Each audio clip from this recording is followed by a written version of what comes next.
Okay, let's get going here on a Wednesday. Longshore and McKnight, presented by Bud Light. Easy to drink, easy to enjoy in association with our good friends at Yellow Hammer News and yellowhammernews.com. I can't remember which way to point. Yeah, that's Barry over there. Yeah, That's I have switched my camera around. Yeah, I'm Barry. That's John over there. We've been together professionally for almost 30 years. Man, how about that? On this platform. Man, it's going great. Already 307 episodes in the book. Man, and I feel like we're not even breaking a sweat yet. I mean, we're just cracking our knuckles and, getting warmed up on this show. And with content, with viewers like we've got, we're the best. Hey, you guys, hit the like button, hit the subscribe button while you're in. John is all about the algorithm. I mean, that's going to be in his epitaph someday. John Longshore, 119 years old. I'm thinking about getting a shirt with Mr. Algorithm put on the back. Yeah, that's exactly right. Neither of us understand it, but then again, we don't understand the college football playoff selection committee either. But we have to live by it as well. Well, speaking of that, were there any changes? I mean, I'm looking at this thing this morning. I think there's one nobody that's been eliminated from last week. I guess it was Memphis. Eliminated out of the way. Yeah, but they're never eliminated. They may be off for a week, and that's why neither John nor I spend a whole lot of time worrying about the college football playoff rankings in November. What do they mean? Not a thing. Why do they have them? Television ratings. That's all that it is. It's kind of funsy. I mean, I'm looking at some of these potential matchups. Yeah, I'm with South Florida for some reason still hanging around. I don't know what their story is. Maybe I need to look into them and see who they got coming up. He won't. I'm thinking, don't give me 12 teams with South Florida being one of them. Everybody else looks okay. I know Texas Tech has been kind of the soup du jour.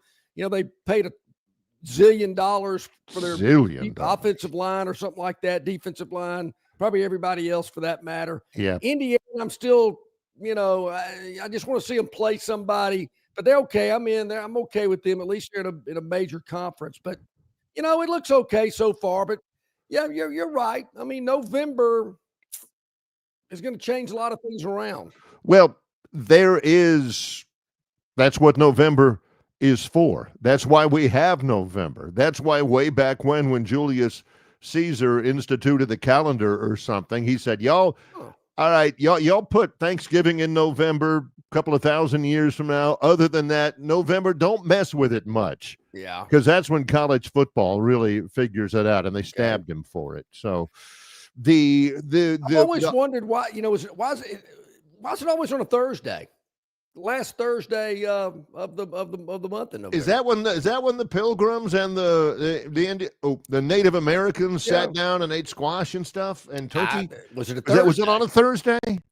Or did they just? I don't know. I always wondered that. Yeah, I always wonder why always the third Saturday in October. Yeah, that's also. Yeah, I think Tennessee fans and Alabama fans sat down and.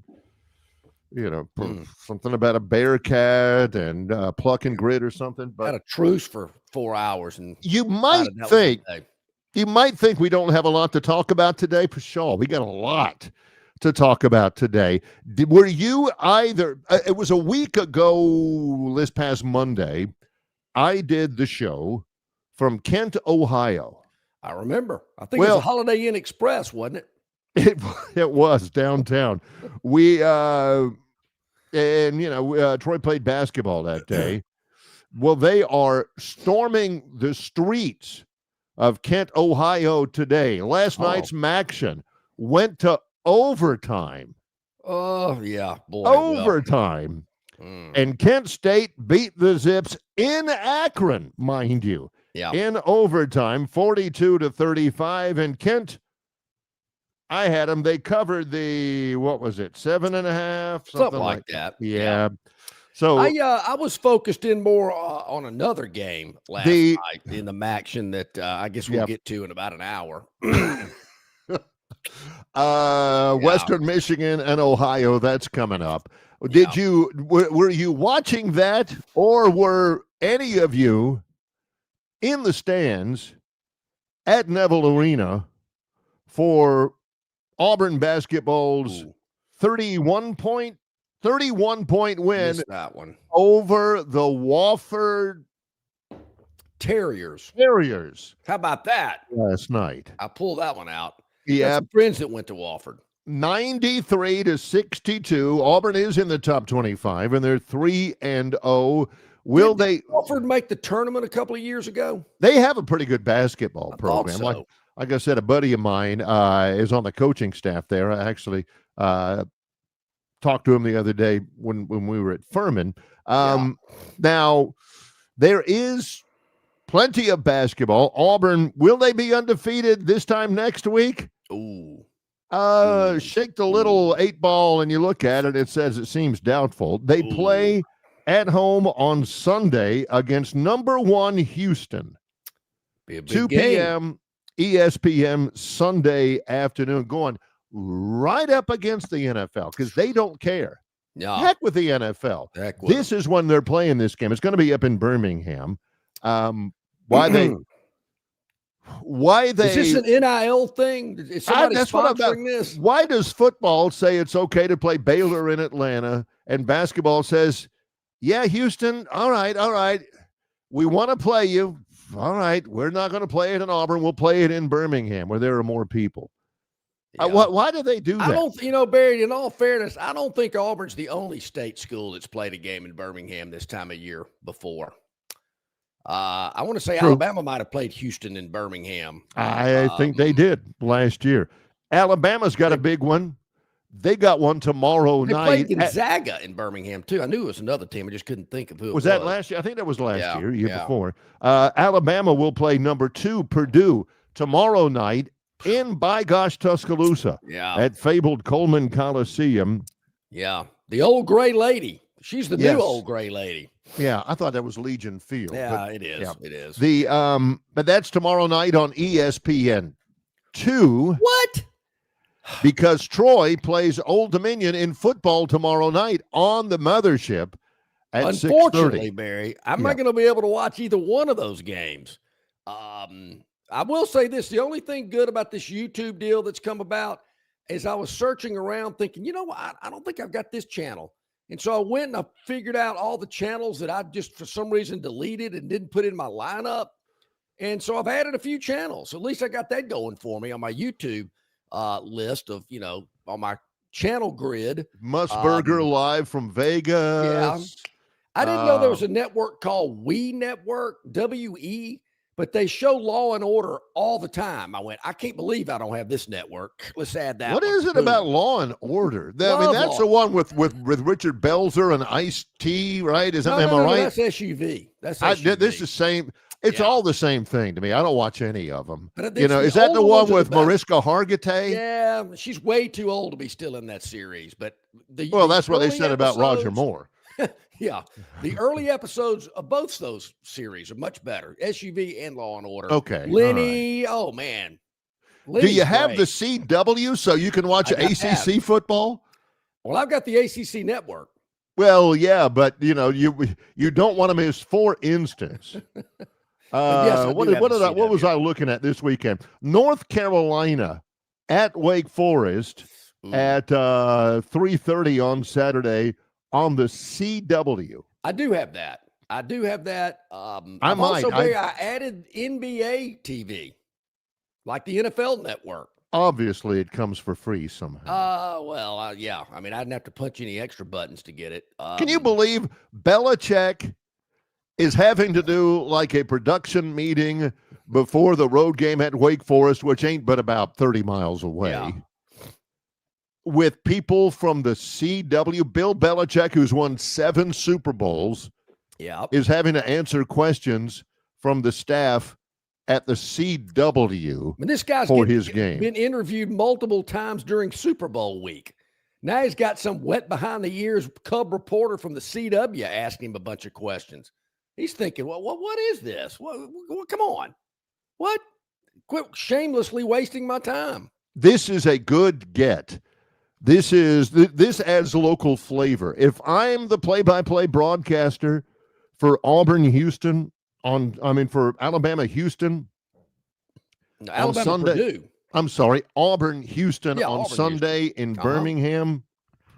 I'm bringing this up because, as Bill from Baltimore points out, last time Auburn played Houston, that was the game that Auburn's team had the fight on the plane and had to return back to the airport, drop off 2 players, kick them off the plane.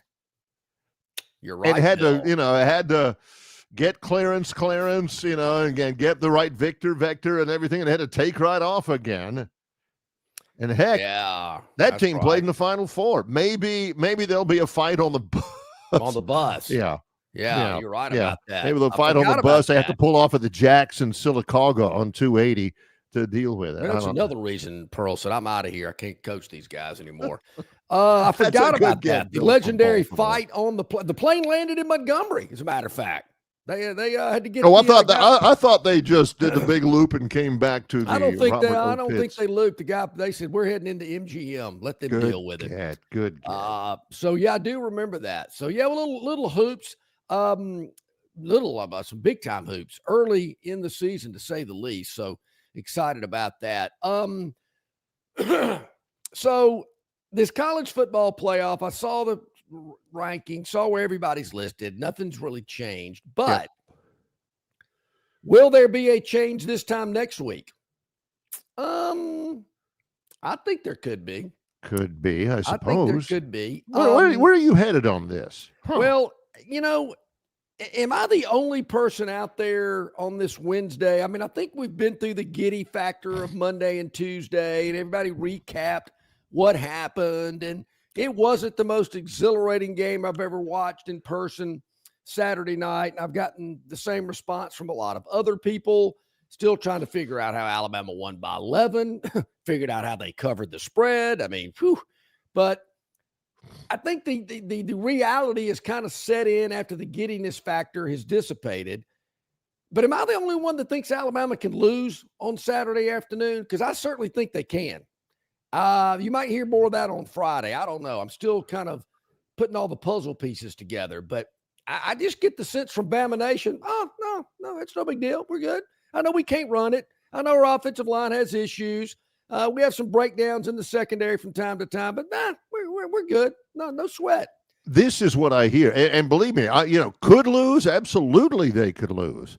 They lost fairly badly last year. Yes, they did. And could they lose? I think that absolutely could. I would not be shocked. Will they lose? I don't know. But so is Bama fan just cautiously, maybe just and we don't hear this from them very often, Barry. I can't recall when we have. They just get real quiet. Just don't say anything. No chit chat. No internet message board fodder. They're just kind of, and they don't like that either. Let me go ahead and tell you. They don't like keeping quiet and getting off message boards. But it's almost like, we need to see what plays out Saturday afternoon. I'm not admitting it, but I'm not overly confident about what we might see Saturday. Because I don't want my buddy screenshotting the tweet I had that says, lose to Oklahoma, ... Come on, ... We're Alabama. Which, when you ask somebody and say, why are you so confident? Oklahoma has got a terrific defense. What did Alabama rush for last week? You told us it will be a struggle. Yards. I mean, it's not going to be an easy victory, but when you ask people about it, they're like, come on. We're Alabama. Come on, we'll figure it out. Yeah. Or, in Saban, that's right. Because that used to be the number one rationalization. We got Saban. You think Saban's going to lose to Oklahoma? I don't know. I don't know what the right word is. I'm thinking of a few, but I just don't want to use them. But am I going to be the first person to come on Monday morning and go, told you so? Been trying to tell you. Oh, don't do that. Even if you're right. Resist that urge to say, somebody told you. He doesn't ever say told you so. It's always, Somebody told you. And John Dan Bama Pride, he does make a good point. They could lose every time they button the bonnet on. Well, that's true. They ain't losing to Eastern Illinois. No, I don't care if they wear bonnets. Lose to LSU. I said that last week. I think Bama wins. They just don't cover the spread, which they did. Half a point. Hey, but that's covering. I don't feel as confident about this week. I'll go ahead and tell you right now. I don't feel as confident about Alabama winning as I did last week, or maybe some prior weeks. I think things are catching up to them. And I mean, other teams are catching up to them. And I'm with you. This Oklahoma defense, you got John Mateer, who's very well thought of, been injured, but he's had an off week to get back. Alabama's lack of a running game, it's going to bite him in the butt. Offensive line issues. Yeah. Particularly if you got quick defensive ends on the edge. We saw what happened in Columbia, South Carolina. So I'm just, I think it's very worrisome. If you're a Bama fan, I think you got to worry about this one. God, I hate it when John uses a better word than I do. That's exactly right. Yeah. Worrisome. But I'm not getting the vibe from the Bama. Like I said, they're just being quiet, Barry. They're not saying anything. I think I know what they're feeling and thinking. They're just not making it public. Like, well, yours truly. But Alabama's not the only team I got a concern about, Barry. And when we come back, I'll kind of tell you what I think about another team. Here we go. Concerns I have there. Another team. Well, it can't be Auburn because they don't play this week. Who could it be? Well, C.J. Duncan a little bit later on. We're going to chop it up with him out of Yellowhammer News. And our guy, Josh Harris, the money line magician. I don't think he's flying today, Barry. I think he's got his travel taken care of. He's good. He's settled. He's rested. He's ready. He's looking good, and he'll join us in the next live hour. It's Longshore and McKnight in association with Yellowhammer News, presented by Bud Light. Known by avid golfers as one of the most beautiful and challenging stops on the Robert Trent Jones Golf Trail, Cambrian Ridge in Greenville lies just 40 miles from Montgomery. It is well worth the ride for any golfer looking for 27 holes of jaw-dropping golf. The greens have been redesigned to accommodate the higher green speeds associated with their installation of the latest generation of ultra-dwarf Bermuda grass. Cambrian Ridge offers a fully stocked pro shop with all the latest equipment and apparel. Great food and beverages in the clubhouse can be enjoyed both before and after your round. Get your group together and hit the trail. Go to rtjgolf.com/Cambrian Ridge for tee times and more information.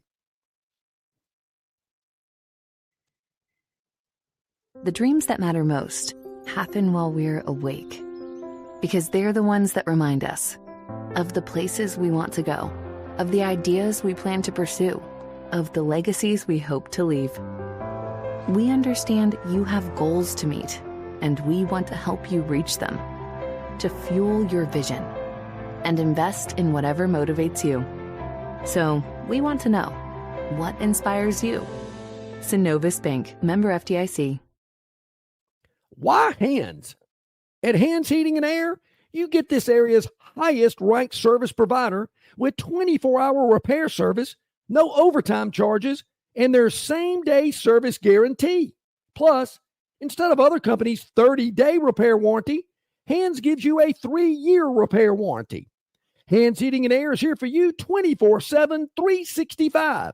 And service is not just something they do, it's their way of operating, for you in mind. All of Hands employees are trained to adhere to this standard. They work hard to ensure that this standard is maintained, and they are constantly looking for new ways to better serve you.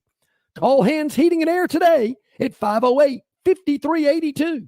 That's 508-5382, or find them on the web at 834hands.com. Okay, about 19 minutes past the hour here on this Wednesday. As Barry mentioned, C.J. Duncan, Yellowhammer News. In about 11 minutes, Josh Harris, the Money Line Magician, at the bottom of the next hour. I see we have some comments on our River Region Straw chat line. Hey, congratulations to Kenny at River Region Straw. He became a grandfather yet again yesterday, a granddaughter. So good for you, Kenny, at River Region Straw. Congratulations. I'm telling you, John, grandkids are the bomb. I'm telling you, I've got 2. little girl, little boy, man, it's the best. As a matter of fact, my grandson has his second birthday coming up in a little bit more than a week. The best. Oh, how about that? Best. Congratulations, Kenny. Yeah, good job. John Dent says I'm gaslighting. Yeah. He also says, you should let the team speak for yourself. Well, we'd be pretty quiet. How about this from Bob from Pike Road? Did Feinbaum say anything about the Alabama-Oklahoma game yesterday, John? Did I miss something? Was there anything earth-shattering that he said? I don't know. Yeah, what does Bob say? Bob says, I agree, John. The danger. Oh, we can continue if you like. I mean, if you're good with just that, we can just leave that lie there. I agree, John. The danger level for Bama Saturday is an 8. It could happen, but the danger level in Jordan-Hare is a 10. Ooh. Number one, they don't play this Saturday. Number two, their next game is against Mercer, and Mercer is having a really good year, but I don't know. The danger level is a 10. And, the danger, they've already fired their coach, Bob. Yeah. What you said was going to happen. The danger Maybe he's talking level about the Iron Bowl because you mentioned something about. Okay. All right. Bob says Ty will seal the Heisman versus Oklahoma and Auburn. 11-1 and the college football playoff and the SEC championship. I'll say I could see it. Ty Simpson's going to win the Heisman, Bob. He's going to have two really good games because I don't think he's had games the last 2 weeks that have been like some of his others when people were really raving about his Heisman chances. So, I think he's got to play well against Oklahoma and Auburn. I think he's got to play well if Alabama's going to win in both of those games as well. And that's really what helps Alabama. I mean, is they have the opportunity more so than some of the other teams that are highly up or trying to get higher in the college football playoff rankings. The Auburn game, it's a big game. I mean, it could help them. It for Alabama, if they win against Oklahoma and winning against Oklahoma, who is a top 25 team, that could really help them. And it could really help Ty in any individual efforts that he's got for the Heisman. The Iron Bowl, face it, Bob, what a storyline it would be, because that game, it can't help Alabama as much as it could hurt them, right? They win that game, Auburn's got a losing record, big deal. Auburn's, interim coach. Barry, if they win Saturday but lose to Auburn, they still will go to the championship game. Am I right? Am I wrong? Would they still go to the SEC title game? I believe they would. But if they lose to Auburn, they don't get a bye. I don't care what they do in the SEC championship game. They won't get a first round bye. Depending on what everybody else does. And if they lose the SEC championship game, that would be 3 losses. And I still think they'd get in. I'm not saying that a loss to Auburn knocks them out of a championship. If they win against Oklahoma and win convincingly, they're in. Because they'll beat Eastern Illinois, even if they lose to Auburn and lose in the SEC championship game. I'm just saying, a 3-loss Alabama team gets in. I think so. I'm with you. They're playing early, but I think, Barry, they've got to beat Oklahoma. They got to beat Oklahoma. If they lose to Oklahoma and to Auburn, they're done. Because Ole Miss goes to the championship game.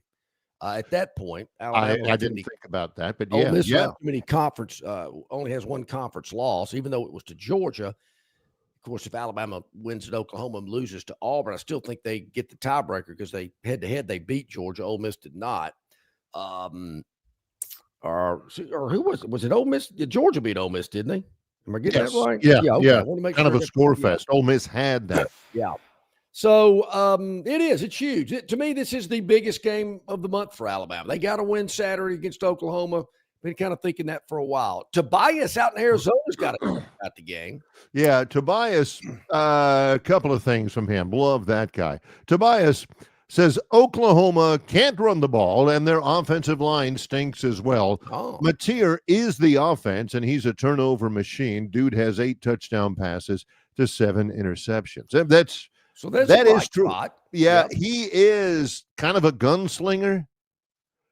And he does take a lot of chances. I think he takes too many chances. Mm-hmm. And let's face it, this is why I think Alabama wins again. I'm not saying Alabama loses. Get ready, people, prepare.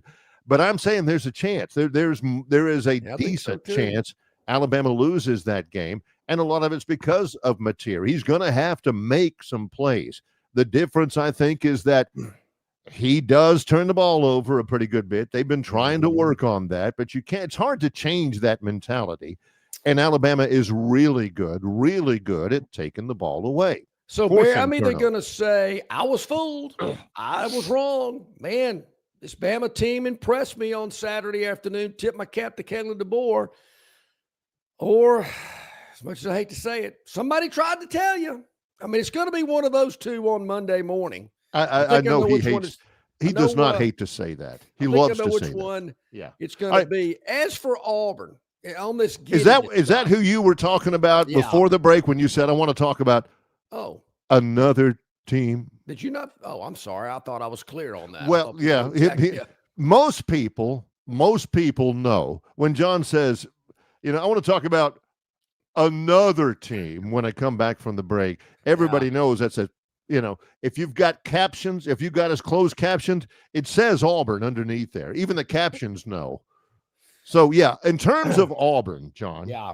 Well, as I said on Monday, there again, Wednesday's kind of the, we've had time to cool off and think rationally and kind of, digest everything. I said it Monday. Did Auburn win the game? I mean, based on the accounts of it that I read, I wasn't real sure if Auburn had lost the game or not, because I'm hearing all of this giddiness about how the offense performed and Ashton Daniels and this, that, and the other. I don't know where Vanderbilt ranks defensively in the league or in the nation for that matter. He knew, by gosh, whenever Cam Petway, was it Cam Petway, ran for like 120 against him, he told us then and over again where Vandy rushed in 74. Yeah. Yeah, that was the toughest defense that Auburn had faced to that point when he had racked up 1,200 yards or something. But, and I guess I do need to look up where Vandy ranks defensively. I would be curious about that. Not curious enough to do it. But this giddiness, I'm thinking, okay, great. But they lost the game, and they gave up 45 points. I don't think Vanderbilt scored. I mean, I think they scored 55 against Utah State or somebody. And Auburn had not given up more than 24 points to anybody all year long. How are we forgetting about that? It's like, don't look over here. Don't look over here. Look here. Look at this offense. Wait a minute. You're talking about Auburn wants people to look the other way to camouflage the ills of the program? John, they fired their coach. I mean, what else do some of you people want? Bob from Pike Road says, the danger level at Jordan-Hare is a 10. The Auburn fans know this year is a lost season. This year's a lost season. It's done. 2025 will not linger on in Auburn lore for years to come. It's done. It's gone. It's lost. And you guys are saying, wonder why Auburn fans are so happy that their offense finally looked good. Does anybody out there really believe that statement? Because we all know on November 29th, if Auburn beats Alabama in the Iron Bowl, it ain't going to matter one bit what happened in those other 11 games. So what? We beat Bama, knocked them off their perch. We beat them. DJ Durkin, interim coach, beats DeBoer. I can hear it now. It's all context, John. If you beat Alabama, but you still only go to the Gasparilla Bowl or the Shreveport Bowl or something like that, then it's a season maker. I know we only went to the Gasparilla Bowl, but we won the Iron Bowl. Is Auburn even bowl? They are not. Yeah, I didn't think so. They are not. So you look at it and you're thinking, golly, I don't really care. I mean, so what if we finish 5-7? Or 4-8. Yeah. I mean, we ain't doing anything. But, man, we showed some signs against Tiger Tails, Vanderbilt. Flags. It'll be, they'll celebrate the win. Oh, yeah. But a season maker? No. No. And, why are we kicking Hugh Freeze to the curb? Did he give up 45 points when he was the head coach? See, that's the value. You have hit on the value of that win. Now Auburn fans who kept screaming for Hugh to get fired feel justified. It's too simplistic of an answer, but they're like, that's what he was the problem. Oh. Nothing else mattered. It was all him. Yeah, it was all on him. I'll give you, offensively, they look different, and I saw some things I hadn't seen, but it's like the defense, don't worry about the defense. I know they gave up 45, but don't look over there. We're talking about the offense. They look at all those points they scored, and Cam Coleman had a great day, and Singleton had a great day, and blah, blah, blah. But you lost the game. And the defense gave up more points than they've given up all year. I know that doesn't matter. But look what happened over here. Gosh, people, if they give up 45 points in the next few games, we might have a losing record. You already do. I mean, what do you think is out there for this team? Oh my gosh, they've got problems on this team. They give up 45. Back to what I said earlier.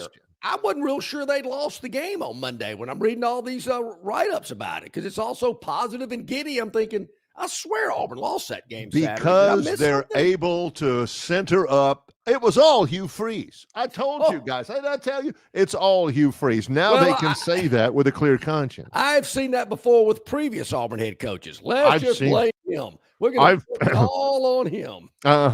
Mike Shula, Bill Curry, Mike Dubose. I thought we were talking about Auburn. What? It happens all the time. No, I mean, they still can't believe they have built a statue of Gene Chizik that won them a national title, but now that I look back on it, they dumped on him so bad. Whew, they couldn't get him out of town quick enough. Yeah. Longshore and McKnight, in association with Yellowhammer News, presented by Bud Light. Marguerite's Exquisite Jewelry and Longshore and McKnight are giving you the opportunity to win a 1-carat lab-grown diamond valued at $500. Pick the exact score for either the Auburn or Alabama games each week. Limit 1 entry per person, per household, per game. You can enter anytime beginning Monday morning the week of the games, and all entries must be received before kickoff of each game. Enter by emailing your picks to longshoreandmcknight@gmail.com. That's longshoreandmcknight@gmail.com. And in the subject line, type in diamonds. 1 additional entry to win a 1-carat natural diamond valued at $3,000 will be up for all weekly winners to pick the score in the national championship game. Marguerite's Exquisite Jewelry, 8163 Vaughn Road in Peppertree, adjacent to Chappie's Deli. Open 7 days a week, or check them out at marguerites.com. At Marguerites, they make it. They really make it. It doesn't matter if you're running drills at the park, playing pickup on a Saturday, or sinking the final putt. When you compete with your friends with Michelob Ultra on the line, competition isn't that friendly. The trash talk, next level, and the stakes, those are crystal clear. With only 95 calories and superior smooth taste, it's the ultimate trophy. Superior is worth playing for. Michelob Ultra, superior light beer. Enjoy responsibly. Copyright 2025, Anheuser-Busch Michelob Ultra Light Beer, St. Louis, Missouri. Pravel Carpet is the most trusted name in flooring in the River region. Ray Bowles and his staff have an extensive line of Mohawk, stain-resistant carpeting in all the latest styles and colors. Pravel Carpet also has hardwood, vinyl, and ceramic tile for all of your flooring needs. Professionally installed at the absolute lowest prices. Take advantage of cash and carry vinyl plank at just $239 a foot. Call them today to set up your free measurement for your home, office, lake house, hunting camp, or wherever you need flooring. 285-8117. That's 285-8117, or drop by 2201 Cobbs Ford Road in Prattville for Prattville Carpet. Okay, back at it here on this Wednesday. Some great chats. We're going to get to those a little bit later on. Keep them coming. We really appreciate your input there. But right now, our friend CJ Duncan, Yellowhammer News, joining us as he does each and every Wednesday. Hey, CJ, hope you're doing well today. Good morning. How you guys doing? We are doing great. We're going to get Barry to hit that mic button. Goodness. He's doing so really excited well. to talk to you, CJ. Forgot to turn the button on. Open-ended questions, CJ. Take it wherever you want. 45-38 Vanderbilt over Auburn in overtime. General takeaways there. You know what? It just feels like we're getting very comfortable with spotting teams a lead. You know, it's not great for the blood pressure of all the fans in Commodore Nation, but you know we'll take it. It was a really good performance, exciting game. You know, wish the defense would have played a little bit better. To me, this has been going on for about 4 or 5 weeks, where you know we're playing this very soft coverage on the back end, not getting enough pressure on the front end, and teams are taking advantage of that. But also I've got to give Auburn a lot of credit. Cam Coleman looked like Julio Jones this weekend, and I don't know that it mattered what coverage we were in, he was still going to make those plays, and so a lot of kudos to him. Auburn fought hard, but you know I think Diego Pavia and also Eli Stowers show why they're two of the best players in the country this weekend. Yeah, Stowers had a good day. I heard his number quite a bit. Yeah, he had 12 catches in that game. And I kept thinking as I'm watching the game, does Auburn even know that 9 is an eligible receiver? Talk us through that about him. I mean, you were known as being a really good clutch receiver. You know, you understood how to get separation and leverage and stuff like that. He seems to have a real talent for just getting open, CJ. He really does. And I'll take it back to this. We were both former quarterbacks, right? So we understand what a quarterback's looking for, what a quarterback needs. And we're also able to read coverage pre-snap.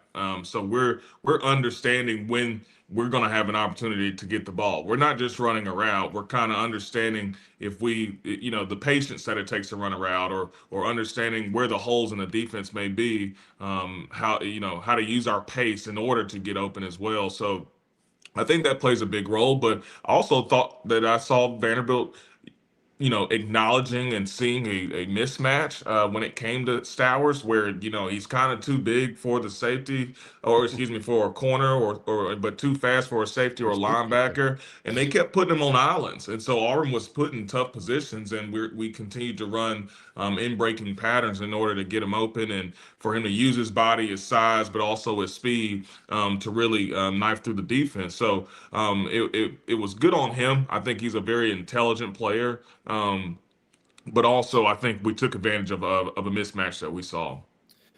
All right, so we were talking about this before you joined us, CJ. I think Auburn offensively looked a ton better. I love the play calling. You mentioned Cam Coleman getting involved, the passing game. But what about the defense? I mean, they gave up 45 points. It's like nobody's talking about that. Yeah, no, that was not great. That was very unlike Auburn. You kind of hope that that's a fluke. I think, you know, prior to this game, they were one of 3 teams who hadn't given up 24 points in a game. So they have been consistent all year. You hate to see them give up 45 points. But I tell you what, it's difficult playing against a program and a team like Vanderbilt, who is just so unorthodox, right? They're not going to come at you straight ahead. You know, Diego's going to drop back, but he could go right or left, or he could go right up the middle. And I think you've got to be very disciplined. Your pursuit ankles have to be very disciplined. And if you're not, that's when you kind of see the extended plays. You kind of see those 3rd and 8s turn into 1st and 10s. And usually that's when Auburn's getting off the field, right? But when you got a guy like back there like Diego, who you can't necessarily predict, you've got to be very, very disciplined in your rush lanes. And I think Auburn kind of struggled with that. And their secondary, if there was any weakness to their defense, it was probably the secondary. And if they're having to cover a little longer than 4 or 5 seconds, then it gets to be trouble. Yeah, I understand why Vanderbilt may have struggled a little bit on defense, because Auburn was doing things that they hadn't shown on tape. Right. All year long. Finally, the decision to throw it to Coleman. Finally, the decision to throw it to Eric Singleton. The Auburn fans, and John brings this up, and he's not wrong, that, you know, Auburn fans were really, really happy about the offensive performance. Really happy about, you know, just the way they played, the way they moved the ball on offense.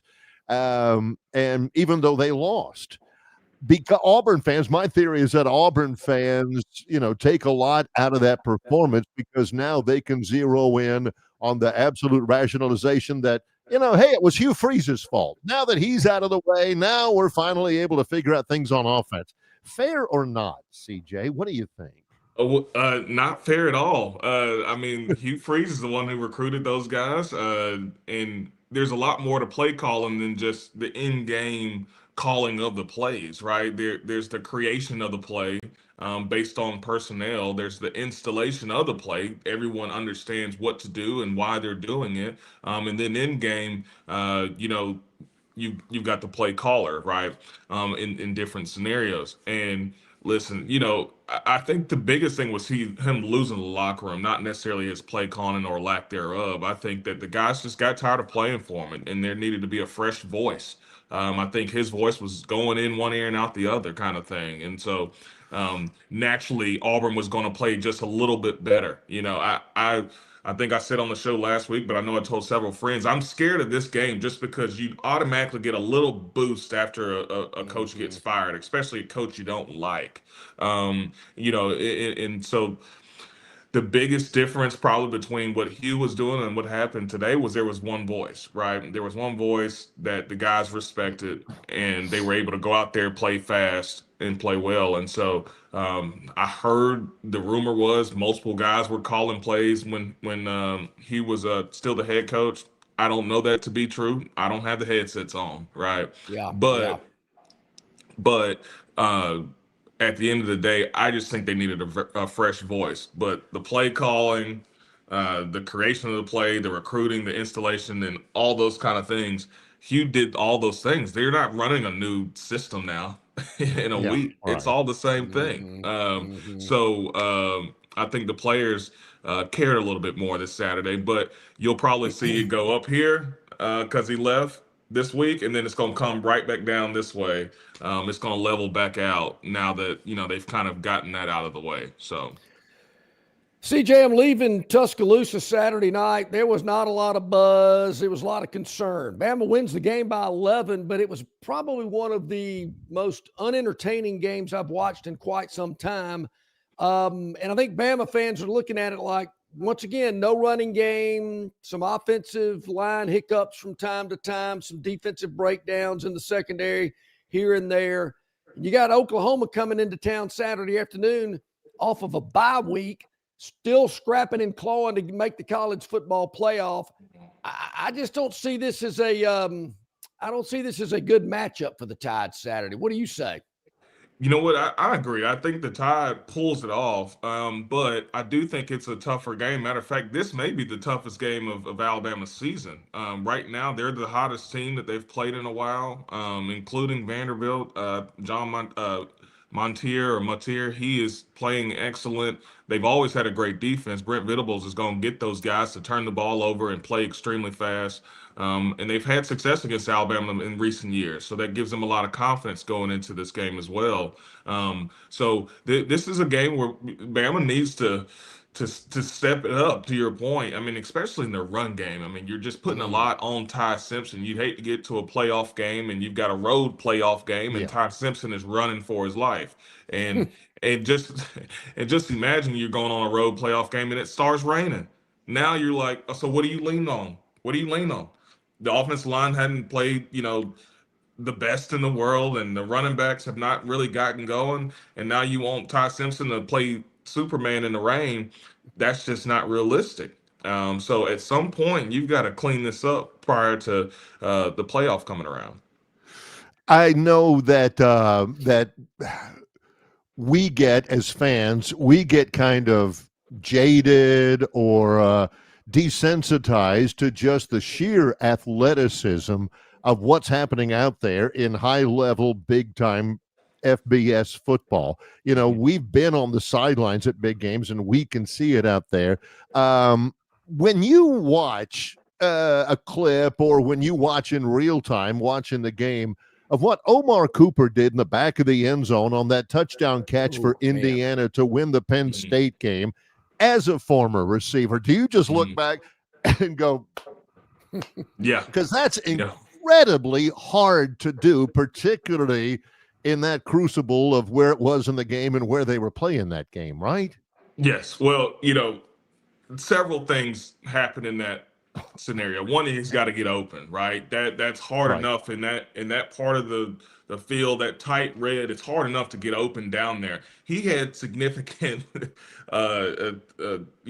space between him and the corner on that particular route. Then he has to elevate. So he elevates to catch the ball. Well, one of the hardest balls to catch, maybe the hardest ball to catch, is the one that's above your head. You got to make sure you take your eyes to the ball when you're catching that ball, because it's easy to go like this and the ball goes through your hands. You're losing concentration. So to catch a ball above your head while you got someone underneath you, you've got to have incredible body control, because he's running an in-breaking route. So when he comes out of his route, he's kind of accelerating, and then he has to jump, get his eyes up to the ball. And so if his eyes are here, he has no idea what's going on down there. So for him to go here, have the body control, and then look down, and he misses it with his first foot and gets it with his second foot, you really don't see that very often. That is a very special play. It tells you how instinctive that kid is, how high his football IQ is, and it makes sense that he, of all people, made that play during that moment. He's put in the work for that. That isn't something you just roll out of bed and do.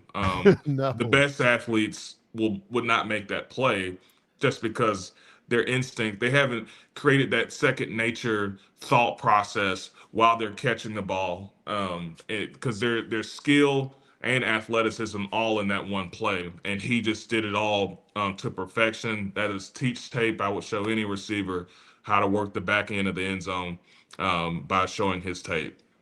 And that drive by Indiana there, CJ, I mean, that to me, that was a Heisman moment there. I mean, for that quarterback to drive them down the field like he did, it was just boom, methodical, and you're thinking, man, there's your Heisman winner.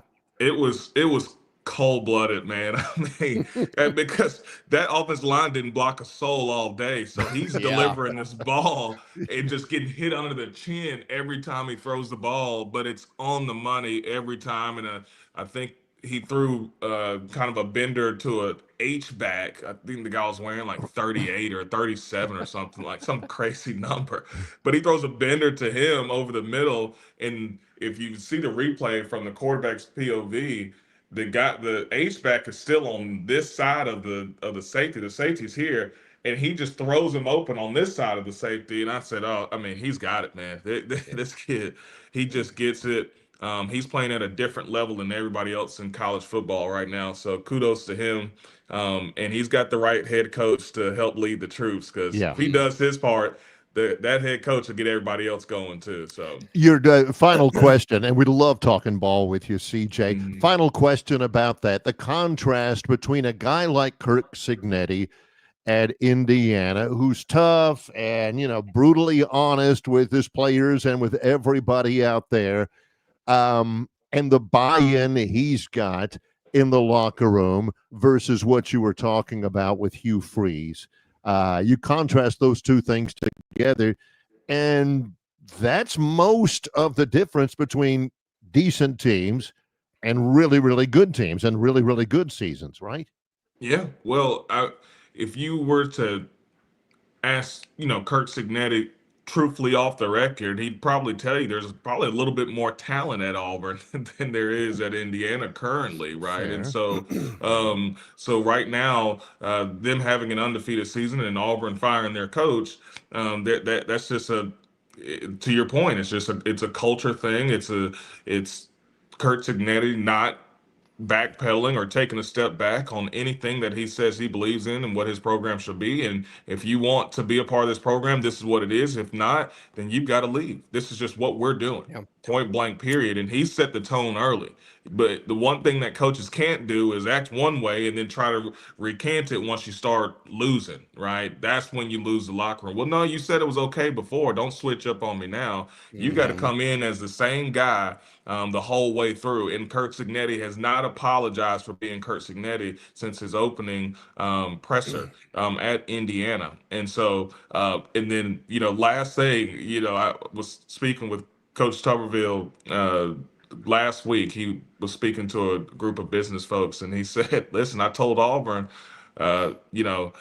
do y'all know that it's legal to buy a quarterback now, right? You know, I didn't have that luxury. So he was like, if I had to give you any advice, go buy one. I mean, goodness, Yeah. so quarterback and culture play a big role in winning ball games. So, hey, I wanted to just throw as we wrap up with you, CJ, Vandy's got the week off.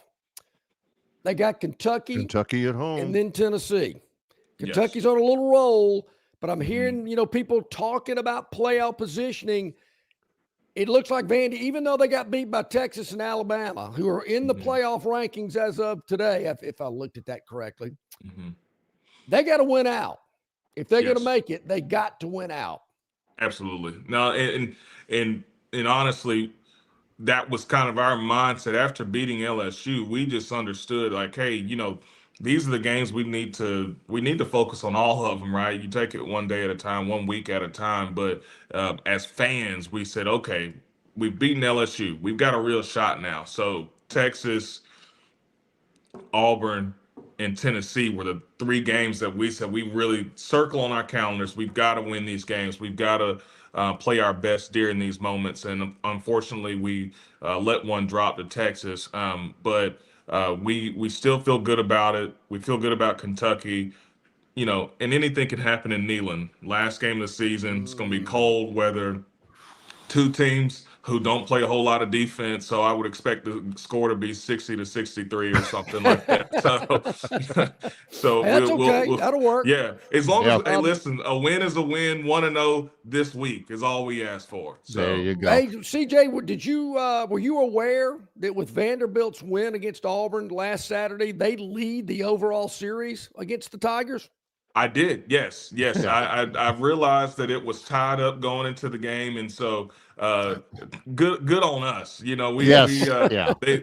calling us the Tiger Kings now. We've got LSU, Missouri, and Auburn. I love it. I love it. Always great. CJ Duncan, Yellowhammer News. Thanks so much for spending the time with us. We appreciate it. Thanks, guys. Y'all have a good week. Thank you, buddy. You too. We'll talk next week. Good stuff, man. CJ Duncan, Yellowhammer News, joining us here today. He ain't the guy to ask about whether or not his team got over on somebody in the over. He says, "Oh yeah, yep, knew that one for sure." Yeah, love it. It's great stuff from him, and he does. He does see a chance for Oklahoma in that game, and he's he's probably right.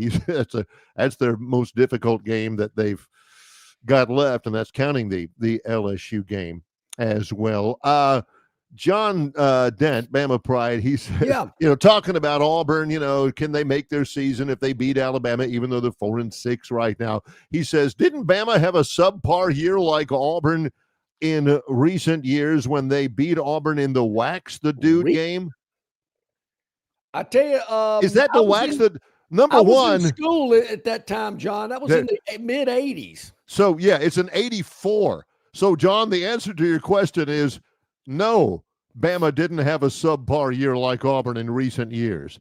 That was 41 years ago. That was a while back. That again the Wax the Dude game and the Wrong Way Bowl game? 2 different games, I believe. Are they? That was the same. That was the same game. Correct. Because because when Rory Turner, pivotal point in the game, late in the game, Auburn was right at the doorstep, and he tackled Brent Fullwood for like a 3-yard loss. And somebody asked him, afterwards, what was the key to the game, Rory? What was the key to that play? And he said, I waxed the dude. Yeah, and so was there, 5-6 that year, Barry. That was the first losing season in 25 years. That was which that also was not known as my sophomore year at Alabama. One of them, anyway. Yeah. So no, that was not in recent years. That was it wasn't. 41 years ago. Stand by. How time has flown by, John. Yeah, it has. Longshore McKnight, in association with Yellowhammer News, presented by Bud Light.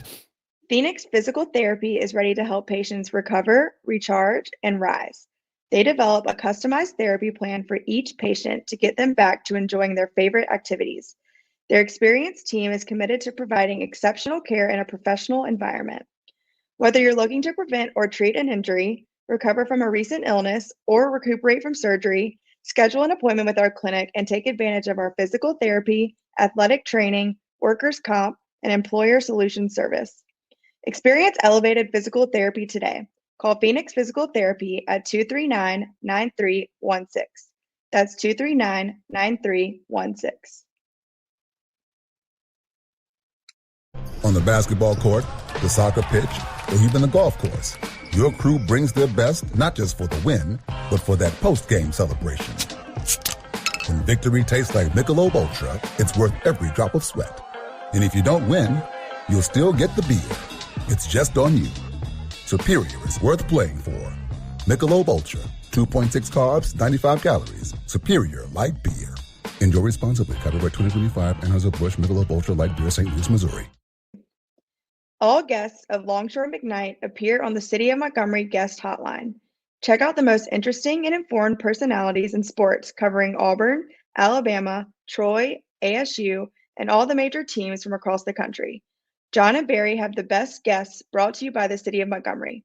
To find out everything you need to know that is going on in the capital city, check out montgomeryal.gov.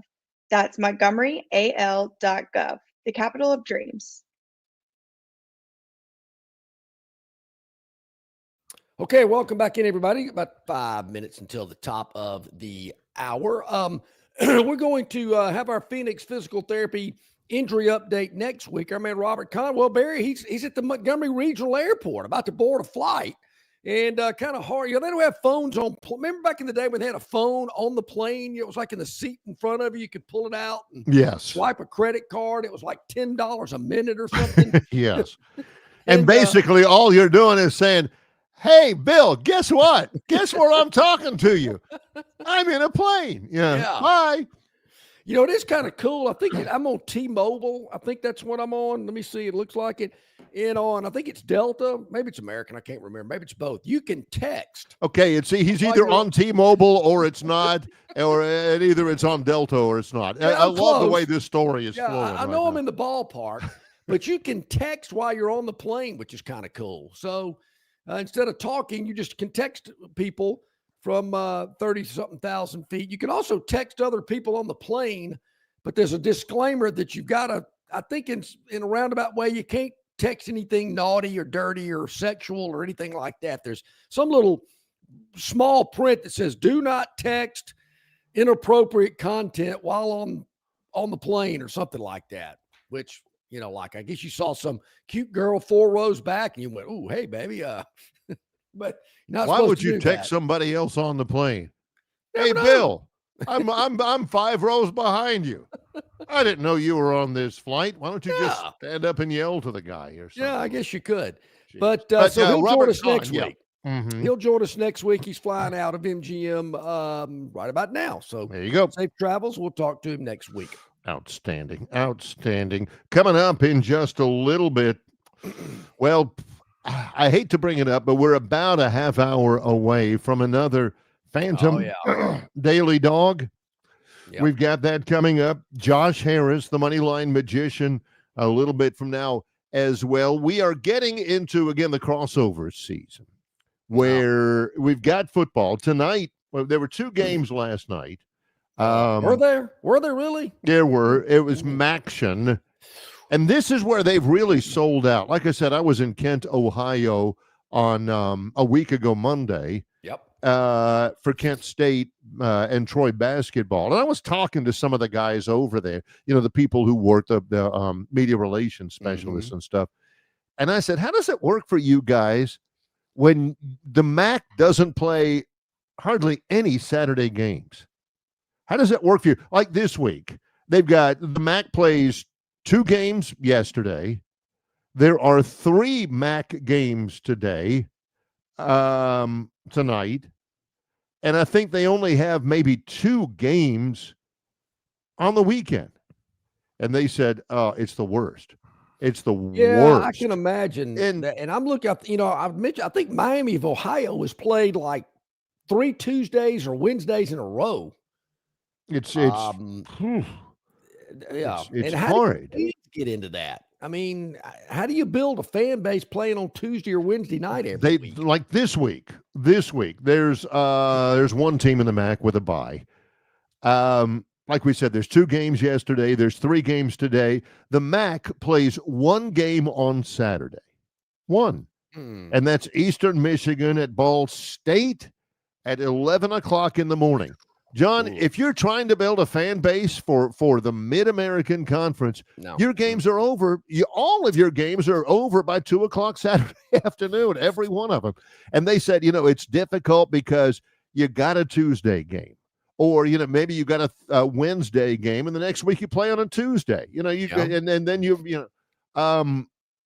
they're doing it for one reason. They if you look on their website, the website is like getsomeMaction.com or something like that. I mean, they have sold out for the idea of Maction Tuesday nights, Wednesday nights for television ratings. Certainly. And John, do you get any television ratings?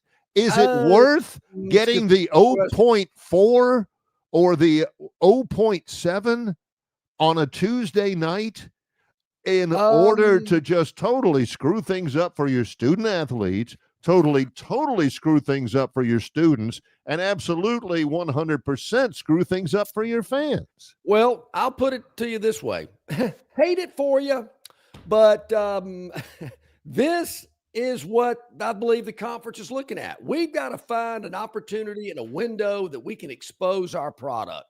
So 400 people can watch it or whatever.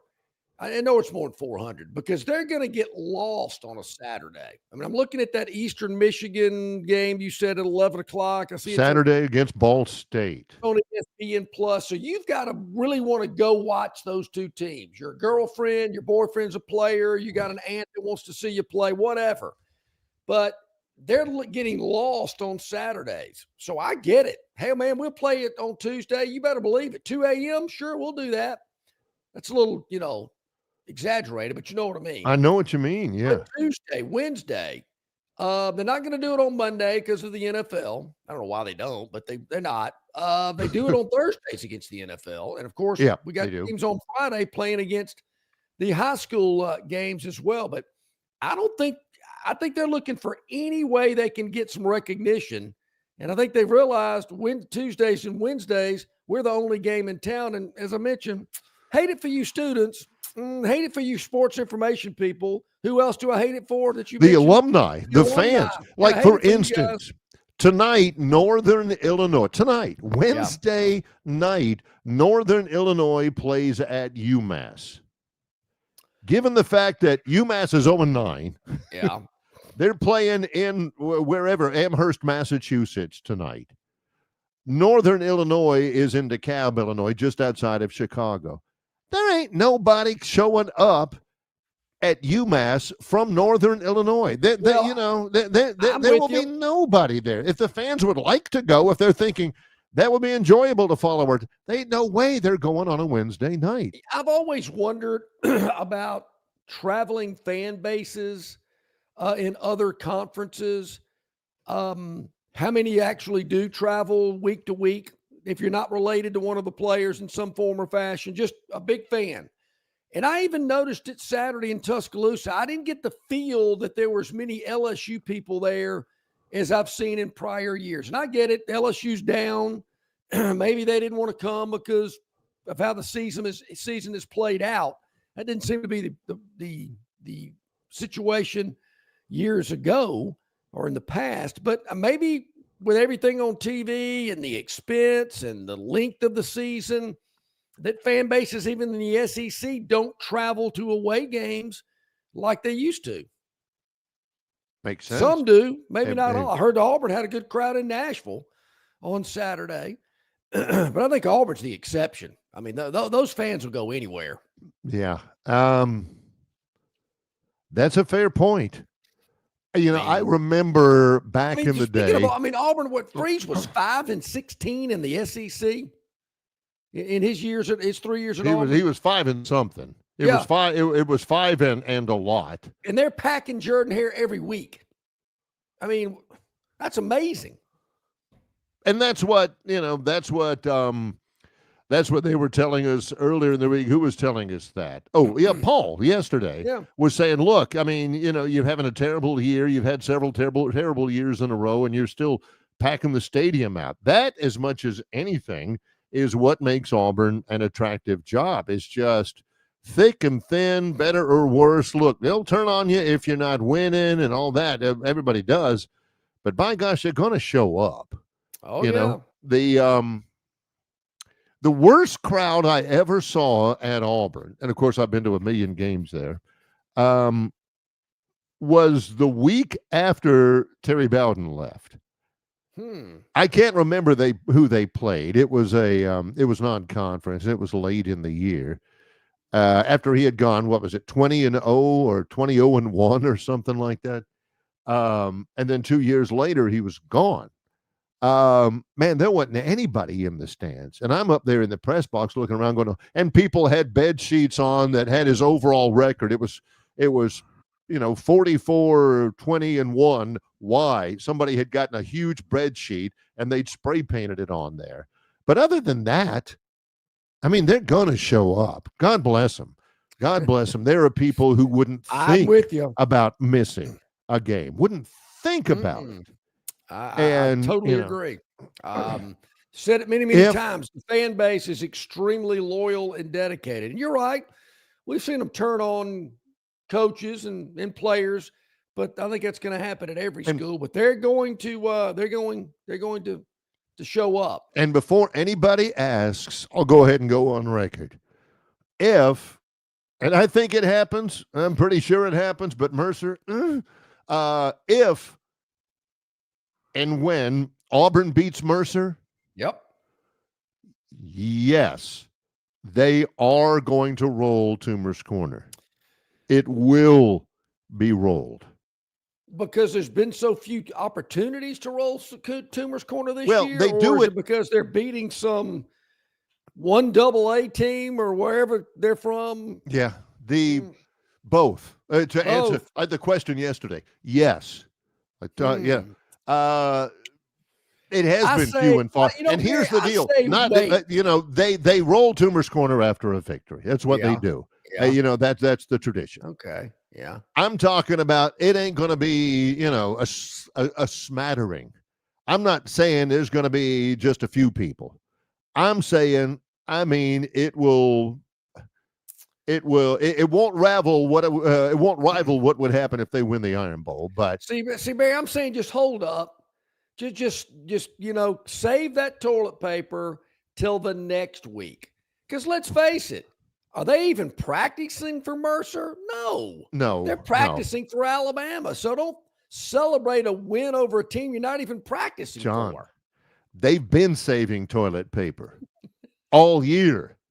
They have, believe me, Auburn fans have toilet paper sitting there and waiting. They've had toilet paper sitting there and waiting for weeks now. Don't do it. Just get rid of your stock. If they beat Houston Sunday, they're going to roll Toomer's Corner. They probably will. Even though it's not in Auburn. See, John's like, but it's basketball. Well, not so much that. I just don't think you should cheapen the process. This is for a special occasion. Yeah. It shouldn't happen every time somebody has a bowel movement. Oh, let's go roll Toomer's Corner. You got to make it special. I agree. It's not for beating South Carolina in equestrian. I remember some people rolled Toomer's Corner one year, many years ago, when Auburn High won the state golf championship. Hey, you're right. I forgot about that. No. Don't do that. Don't do that, because it does cheapen it. But a top 25 basketball team beating the number one team in the country? It's November. Roll with a clear conscience. It's November. Roll like the wind. Absolutely. Well, heck, they let Eli Manning roll Toomer's Corner. I guess that was wrong. That cheapens the project. That cheapens the experience right there. Hey, if you bring a lot of TV cameras and you bring some money, well, let anybody roll Toomer's Corner. Absolutely. Come on in. Hey, I'm telling you what, John, this is a fact. if Eric Ramsey comes up to Auburn, writes a check, they let Eric Ramsey roll Toomer's corner. You know? Where'd that money come from that he's writing that check out of? I don't know. Huh. Eric Ramsey. That now we're really going way back, ladies and gentlemen. John Dent, remember Eric Ramsey? He was about that time period during the Wax That Dude game. I think John Dent and Eric Ramsey went to class together or something. You know, they were classmates or something like that. You have when you were back in school, back the first time. Yeah. Mm-hmm. And you sat in that one day in the pre-law class, and about 30 minutes in, you figured that it wasn't for you. Yeah, so you've been to a pre-law class. Uh-huh. What chance does Brian Kelly have in suing LSU in hopes of receiving that $54 million buyout? Because LSU is now, the word is that LSU is now exploring options. They came with a statement, said that they have not fired him. Yeah, here we go. LSU says it has not formally terminated Brian Kelly. Okay. And they're looking at ways to formally terminate Brian Kelly for cause. This was going to be on the topic wheel. Yeah. I'm sorry, I jumped the route for Gurn Jr. Barry, my thought to avoid having to pay the $54 million. I can't imagine Brian Kelly's legal team would have sued LSU if they didn't think they had a pretty good case. Number one, that's the first thing I'm thinking. Yeah. If they didn't, what's the language they're using? Fully terminate him? Formally terminate him. Well, then why was he not on the sideline Saturday in Tuscaloosa? Well, you know how it works sometimes. So-and-so and such is now a special assistant to the president, or so-and-so is a fundraiser. Instead of firing them, they kick them into a fundraiser to where John always is going to, well, I want to see how much money he has raised. Yeah. You know, that kind of a thing. So technically he is still attached employment-wise to LSU, but they're trying to find a way. They are, I don't have any doubt that LSU people are looking around asking players, hey, did he ever strike you? Did he ever scream and berate you publicly in an embarrassing way? What was his personal life like? Did he ever do anything, slap somebody on the rear end when he shouldn't? They are looking for ways now to paint him as a bad guy. Letting you go. They're going to tell you that the day they fire you. We are terminating your position as head coach at LSU because you struck a player or you got a DUI or whatever it could have been. To my knowledge, they didn't tell him that. They just said, we're done with you because you're not winning enough football games. And I don't believe that's part of the contract that we can fire you with cause because you're not winning enough. Well, that's the chance you're taking by hiring the guy because you think he can win. So to me, they're going to tell you that from the get-go that we're relieving you. And most companies don't want to do that. It'd be a lot better if they could fire you with cause because then they don't have to pay you or whatever. $54 million. Yeah. But if you don't have anything and you're drumming something up after the fact, Your Honor, they terminated my client, but 3 weeks later they came back and claimed he struck a player. Why didn't they say that 3 weeks ago? There again, that 10 minutes in pre-law, we didn't go through that, but I don't know. Any lawyers out there want to help us? Let us know what the deal is there. Pre-med wasn't much better, by the way, Barry. Yeah. Is this a brush with greatness? Ty says, I remember Eric Ramsey coming up to us when we were on parking lot duty for the old athletic dorms and chit-chatting about getting so much money for interception or making a good play. Here's the thing. If you had said Twalita, I would have been more impressed. If it's like Fight Club. The number one rule of Fight Club is don't talk about Fight Club. Yeah. If you're getting paid that money, the dumbest thing to do. Don't say anything. The dumbest thing to do is to talk about it. Yeah. I mean, there's certain things in life you just don't talk about. Yeah. I mean, getting money under the table, getting anything under the table, I hear, Barry, I don't know this. I've just heard it through the grapevine. There is some political organization in Alabama that I hear floats around, but I don't know anything about them. I don't know what you're talking about. I don't know anything about them. Yeah.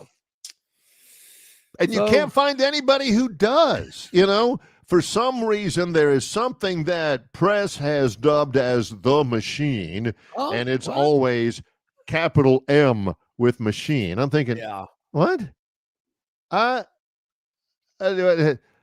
Machine, like, I don't know what you're talking about. Kind of impersonal. Never heard of you it. Can't find anybody who will say anything about it. I mean, people will talk about the mafia left and right, and Vito and Rocco, and finding your checkbook, and the hit on that guy, and you keep the cannoli. People will talk about the mafia. Yeah. Nobody talks about the machine. Nobody. Yeah. I can't, I usually, Barry, as you well know, in 30 years, I'll pretty much comment on anything. He just hasn't heard, I just don't have any comment about that. I get the sense that if they ever have like a meeting of whatever the machine is, I don't even know what it is or who would be eligible for membership, or even they even have memberships. But it's like they're in the blimp with Christopher Walken or whoever it is, and some guy disagrees or something, they push a button and his seat slides out and he falls out of the blimp or something like that. Yeah. Well, I'm just going to leave it at that. Yeah, let's. I'll tell you more about that when we're together one day off the air. There's listening devices everywhere, John. Oh, here's my phone blowing up. Ding! Shut your mouth. Don't say a word. I do not want to have to stand in some field with John. Hey, you know the scene in Casino when De Niro and Pesci are out in the middle of the desert, and Pesci's out there screaming at De Niro for, trying to run him out of Vegas and whatnot. Yeah, it's kind of like that. Yeah. I don't want to do it. Scenario. I don't want to do it. He's John Longshore. I'm Barry McKnight. The moment of reckoning comes after the break when we go over the Phantoms Daily Dog. It's Longshore and McKnight in association with Yellowhammer News, presented by Bud Light. Stivers Ford of Montgomery has F-150s and Lightnings, each $16,000 off, with 2.9% on F-150 or 0% on Lightning, and Super Duties $12,000 off or 0%. Stivers Ford, where price sells Fords. Stivers Ford of Montgomery has Broncos and Explorers, each $10,000 off, with 2.9% on Explorer, plus Mach-E's at $11,000 off or 0% for 75 months. Stivers Ford, where price sells Fords. In sports, if you think joy only happens after you win, think again. Look at the world's most successful athletes like Serena Williams, Brooks Koepka, and Alex Morgan. They don't spend all their days grinding away. They take time to enjoy themselves, like getting together with friends over a Michelob Ultra, because they know that happiness is the key to winning, and that joy is the whole game, not just the end game. Michelob Ultra. 95 calories, 2.6 grams of carbs. It's only worth it if you enjoy it. Enjoy responsibly. AB Michelob Ultra Light Beer, St. Louis, Missouri. The Destin Connection Seafood Market at 3750 Norman Bridge Road in Montgomery has the freshest seafood direct from the Gulf of America. I'm talking red snapper and grouper, all sizes of Gulf shrimp, jumbo lump crab meat and crab claws, Louisiana Bay oysters, and New Bedford scallops. They are a full-service seafood market and kitchen serving po' boys, dinners, and sandwiches. Many well-known restaurants in the river region purchase their seafood from the Destin Connection because they know it's the absolute best. Call ahead and your order will be ready for pickup. The Destin Connection Seafood Market, 3750 Norman Bridge Road. Call 288-4272. That's 288-4272. Okay, back at it, 18 minutes past the hour on this Wednesday. Longshore and McKnight here joining us here today. We're joining you today. We're glad you're joining us via yellowhammernews.com, Facebook, YouTube, Instagram, X, Spotify, Apple iTunes, wherever you get your podcast. you can check us out there as well. Did you realize a fun fact? This is the only thing I got out of last night's college football playoff rankings. Yep. With still, like 3 weeks to go in the regular season. 12 projected playoff teams. 7 of the 12 are from 3 states. Okay. Texas has 3 of the 12. Texas A&M, Texas Tech. Texas is back up. Texas is in at number 10. Florida has 2. And neither of them is Florida or Florida State. Florida has 2. Miami is the top ACC team. They're ranked number 15, but they would get in as the top ACC team. Yep. South Florida would become, the group of 5 deal. Yeah. Number 24. So Florida has 2, and neither of them is Florida or Florida State. The other state that has furnished multiple playoff team projections, Indiana. Number 2, Indiana, and number 9, Notre Dame. So I don't know what Notre Dame's record is, but John tells me it don't matter. They're going to be in if they're breathing. And I got a thought about that. Let me get to South Florida first. Okay. They lost to Miami. They lost to Memphis. Well, 2 pretty good teams, I guess. Yeah. They've got Navy this Saturday at Navy. They're at UAB. Could the UAB Blazers be the team that knocks South Florida off their perch? Probably not. No. Then they're at Rice. I don't know. And Navy's leading the American, Barry. It's a big game. Navy's 5-1 in conference, 7-2 overall, just like South Florida. Okay. So this could be the game to knock. I'm going. Hey, let's go Navy. Let's go Middies. South Florida out of the college football playoff standings. As for Notre Dame, they're right now. They're number 9 in the rankings after beating the dog snot out of Navy last week. Trying to figure out who Notre Dame's got this week, because their schedule has been somewhat weak, weaker than it normally is, which is usually. And they could be off this week for all I know. Sturdy as heck. Hang on, but I'm on it. Let's see. The thing about Notre Dame, they got beat by Texas A&M. They got beat by Miami.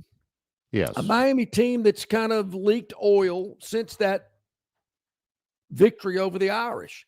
Everybody else that Notre Dame plays has not been any good.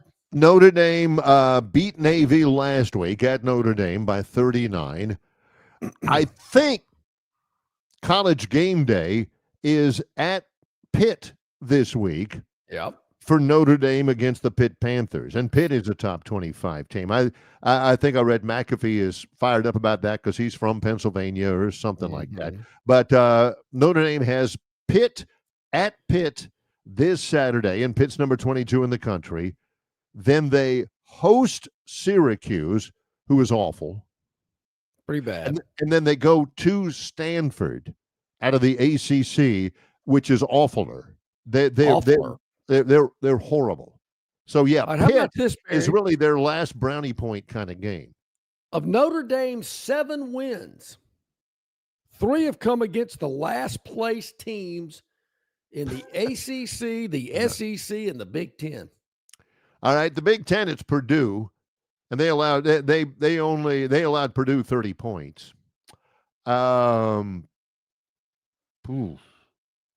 They have beaten one ranked team. They beat USC. Yeah. They played Texas A&M. Texas A&M was ranked, and they lose it at home by 1. And they play, again, at Pitt this Saturday. So on their entire schedule, John, 12 games, 3 ranked teams. So I know, and there it goes back. Well, Notre Dame hadn't played anybody. And A&M and Miami beat them. But they're Notre Dame. But they're Notre Dame. Yes. Of those Golden Domes. So, and there again, I'm not going to say anything about that, Barry, because if Bama can beat Oklahoma on Saturday and stay in the college football conversation and maybe that team that's right there at the number 9 spot, maybe, I don't know, gets a win and faces the Crimson Tide in a playoff game. Forget about it. I'm done. We were John will have a hard time focusing that week. That week will be full of Cornelius Bennett sacking Steve Berline, of Mike Dubose sacking somebody in the end zone. I can't remember. He didn't sack the guy. Tom Clements. He came close to sacking Tom Clements when he threw out of the end zone to Robin Weber for a first down to allow Notre Dame to get out of danger. And back in the early 70s, Barry, you might have thrown it 4 times a game. And they threw it out of their own end zone. Unbelievable. Yeah. There's going to be a lot of that from John if that were to happen. They teased us last year, Barry. You remember, or was it 2 years ago? How long we had the playoff? About Notre Dame playing Alabama in Tuscaloosa in a playoff game. I think it was last year. And I'm thinking, wait a minute. Don't even throw that out there. Don't tease me. Don't, dangle it. Look, Notre Dame's coming to Tuscaloosa. I said, I don't want to hear it until it happens. Of course, it did not happen. So, okay, we'll let Notre Dame hang around and maybe overlook their schedule a little bit this year. But Pitt could get them. I could see Pitt upsetting Notre Dame. The mindset would be like, it's like the little lady say, hey, John, I brought you a driver for Christmas. Oh, really? Please let it be the super tailor-made rocket center or such and such. Please, man, I would love that. Golly, you're so great, honey, and all that kind of stuff. And, finally on Christmas morning, it's a screwdriver. And you're like, here's what you don't want, man. You don't want teams like South Florida or even Texas Tech, for that matter, playing you in a playoff game. That's like Bama playing Utah in the Sugar Bowl years ago. And losing. Yeah.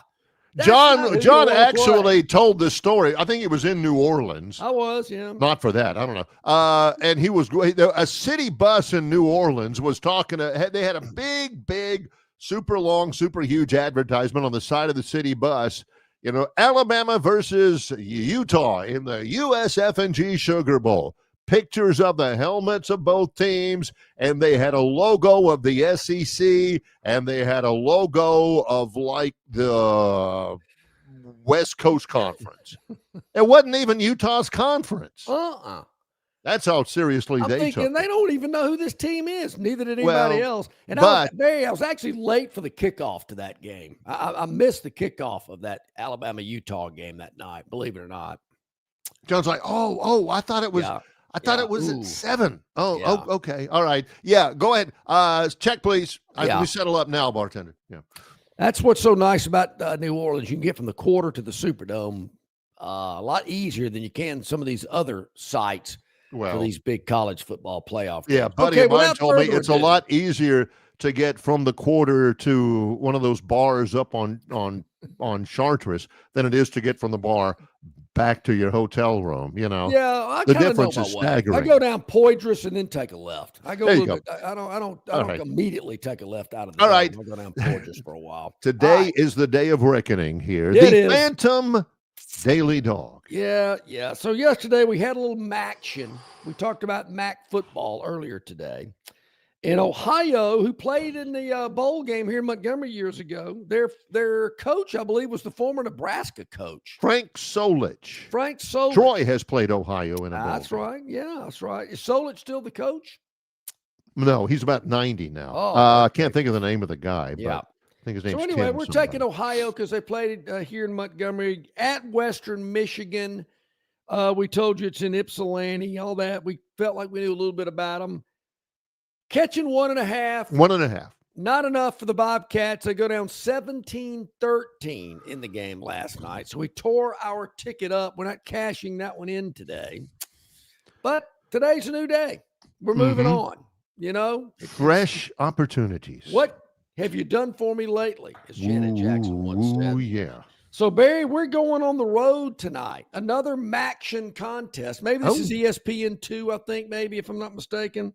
All right. Where the Toledo Rockets? Yes. Yes. The Toledo Rockets are hosting the Miami of Ohio Red Hawks. They used to be the Indians, but you can't say Indians anymore. And the game is at Miami of Ohio. Toledo is not hosting. It'll be on the road in Athens, Ohio. I saw the, that's right. I saw the Toledo, not at Toledo. Misread that. So you're right. Miami of Ohio hosting the Toledo Rockets. Miami, Barry, is a home underdog. What? Toledo is – nobody in the MAC is very good. Like Miami of Ohio and Toledo are both 5-4. Uh-huh. So why the 3.5? Was it 3.5? 4.5. 4.5. With Miami of Ohio at home catching 4.5 against Toledo. We're all over it. Phantoms Daily Dog. Miami of Ohio plus 4.5 hosting Toledo tonight in Maction, I believe ESPN 6 o'clock, I think. It's ESPN the Deuce. It's the Deuce. 0:00 on the Deuce. There you go. When we come back, our man Josh Harris is going to join us via phone today, Barry. He's traveling. Uh-huh. So does not have any video content, but he certainly has his audio, and we're going to check in with him when we return. So all of you ladies out there, we're sorry. We're sorry. Okay, but no video of Josh today. We hope you still tune in to Longshore and McKnight in association with Yellowhammer News, presented by Bud Light. Local banking expertise, the newest innovations and technology, personal attention, genuine hospitality. It's all just part of the Riverbank and Trust difference. They invite you to experience it for yourself. Welcome to Banking Above and Beyond at River Bank and Trust. Locations throughout the River region, locations throughout the state of Alabama. River Bank and Trust. Building your finances doesn't happen by chance. It takes guidance tailored to your needs. That's what Synovus provides. Advice from experts you can trust. Solutions for your day-to-day life. So when it's time to make decisions, you can do so with confidence, knowing you're closer to the future you want. From basic banking to financial planning. Let's discuss what's next. Visit a Synovus branch near you. Call 888-SYNOVUS or visit synovus.com/get-there to get started. Dixie Electric Plumbing and Air is excited to participate in our annual Catch Me in Pink campaign, raising money for cutting-edge breast cancer research. We partnered locally with the Joy to Life Foundation and Vera Bradley to help raise significant funds in support of the cause. Each week, we are giving away prizes locally in addition to our national grand prize, a tropical trip for two. To enter, simply snap an USSI of you and a pink-clad Dixie employee and enter it on our website. Dixie will donate money for every photo that's submitted, and you will be entered to win big. Okay, it is about 28 minutes to the top of the hour on this Wednesday, and Josh Harris, the Moneyline Magician, joining us here today from whereabouts unknown. He's always traveling. Josh, hope you're doing well today. Doing great. Got my 5,500-mile week this week. Went Atlanta to Palm Springs to Toronto, Toronto back to Atlanta. I am oh, man. You have certainly racked up the mileage. I will have to ask you, what was the weather like in Palm Springs? I'm heading out there in about 2 months. Beautiful. It was 90 degrees, not a cloud in the sky. I was packed like... If you're a weatherman in Palm Springs, you don't have a lot of different weather reports. They're about the same every day. Nah, you're pretty good. It's pretty much the same thing year round out there. So it's it was nice. I wish I could have enjoyed it more, but I was selling technology to senior living communities. So, that's not what everyone does when they go to Palm Springs. That's the place to go. The whole place is a senior living community. The whole town. I feel like we ought to be having this discussion. Hey, I'll be there in a couple of months. What's the weather? I feel like you two should be wearing ascots while you're talking. I mean, Barry, just wait till we start talking about Alabama football. Then we even worse. Right. Did watching the Alabama LSU game induce any level of feelings of boredom or lack of interest or lack of a pulse? How did that game, as it unfolded for you, how did that strike you? How did that hit you, Josh? It was definitely a slow start. It was definitely a monotonous game, just kind of a pounded out, grinded out game. The last 2 weeks have been like that. So hopefully we come back and start hitting our stride against Oklahoma, but we got to step up and get strong going into the end of the year because LSU is not a quality team. And I do think with the coaching change, maybe that sparked a little bit of umph into them, but it wasn't a great showing. But you know what? A win's a win right now, and we got a big game coming up against Oklahoma, and we managed to stay pretty healthy. So we'll see what we can do. But yeah, definitely a little boring. Yeah, I mentioned Monday, Josh, when I was leaving Bryant-Denny Stadium, there wasn't a lot of buzz. You mentioned the game wasn't the most exciting we've ever seen, but there's some concern about the lack of a running game, some, hiccups on the offensive line, some back-end defensive back slip-ups as well, with a team like Oklahoma coming in with a really good defense, coming off of an off week. This to me, and I kind of felt this even before the LSU game, is going to be Alabama's biggest test in November. Yeah, what really is the scary part to me is that the things that have been our problem all year are still our problem today. So all these teams that are coming in and seeing where our weaknesses are, they're just doing what every other team did. There's nothing revolutionary. We can't run the ball, so drop back and stop the pass, right? There's some issues in the secondary. The long run, we can't stop either. Teams are busting off long runs against us every single game. And so, if people are starting to see week after week what we're doing wrong, and we're not fixing any of it. It's still glaring holes in our team. Now we're getting by and we're winning, but how long can you survive with those glaring holes without making any changes to it? And maybe there's not a change that can be made, and maybe that's just part of it. Yeah. But as you get more and more down the season, teams see that and they know how to attack it. And I tell you what, if we don't step it up before that Auburn game, they're a ticking time bomb. I mean, they are due as due ever was. I mean, it's the craziest thing I've ever seen. Was that two dues back to back? Yeah, they're doo-doo. Yes. Well, now we've gone full circle from the ascots to kindergarten. I appreciate that. Right? Thank you. Appreciate that very much. This is just Alabama. Maybe, the inability to run the football, maybe that's just who they are, and there's nothing fixable about it. The interesting thing there to me, Josh, is that I didn't think it would be that way. Everybody's talking about Jam Miller and everybody's talking about Daniel Hill taking a step up and some dude named Richard Young and the freshman and all that kind of stuff. None of them were really very impressive. And maybe that's just who they are, right? Yeah. And that could be it. I mean, you look back at the season, you wouldn't have thought at the beginning of the season that we had no run game and Ty Simpson was a Heisman contender and the favorite to be the number 1 overall draft pick. I mean, that's crazy. You just don't know what's going to happen in these days at this time.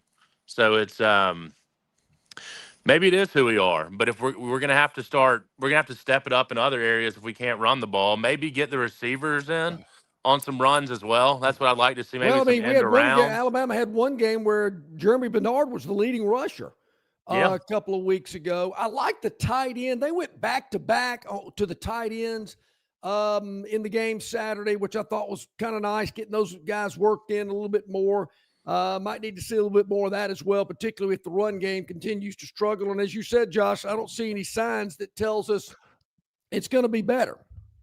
No, unfortunately not.